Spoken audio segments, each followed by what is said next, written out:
Dans la chaleur écrasante de la savane africaine, sous l'ombre rassurante d'un gigantesque baobab, le roi des animaux, un majestueux lion à la crinière dorée, sommeillait paisiblement. Chaque respiration soulevait sa poitrine puissante, et aucun bruit n'osait troubler son sommeil profond. Ce lion était craint et respecté par toutes les créatures de la savane, symbole de force et d'invincibilité.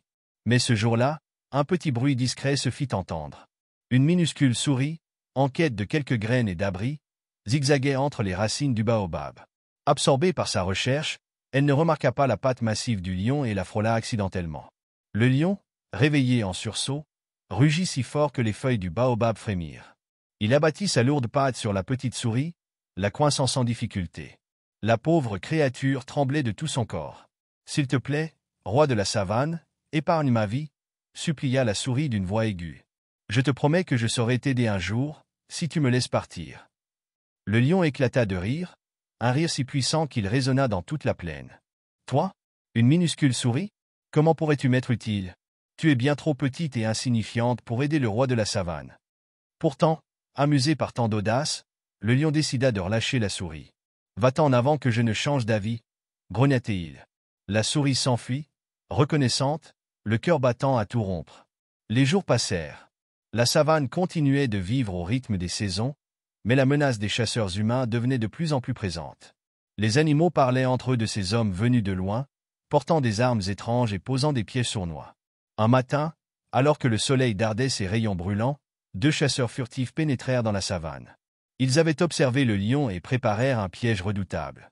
Des cordes solides et des filets tressés furent disposés habilement entre les hautes herbes.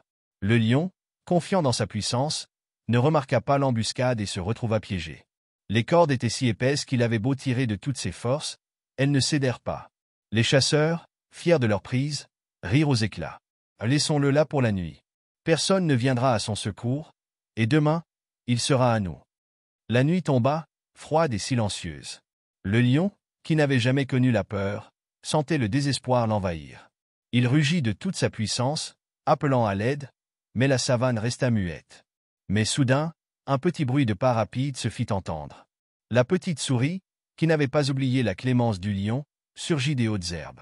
Sans perdre une seconde, elle se mit à ronger les cordes à l'aide de ses petites dents aiguisées. Mètre après mètre, fil après fil, la corde finit par céder. Le lion était libre. « Je n'arrive pas à y croire, » murmura le lion, les yeux brillants d'émotion. « Toi, une si petite créature, tu m'as sauvé la vie. Je t'avais sous-estimé, et pourtant, sans toi, j'étais perdu. » La souris leva fièrement la tête. « Rappelle-toi, roi de la savane, que la taille ne détermine pas la valeur.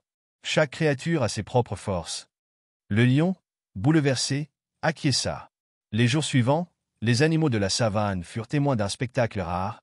Le lion et la souris parcouraient la savane côte à côte. Le roi de la savane veillait sur les plus petits, et la petite souris savait qu'elle pouvait compter sur l'amitié du plus grand. Moralité: ne jugez jamais quelqu'un par sa taille ou son apparente faiblesse. Chacun, à sa manière, possède des ressources insoupçonnées. La vraie force ne réside pas dans la puissance physique, mais dans le courage, la persévérance et la solidarité.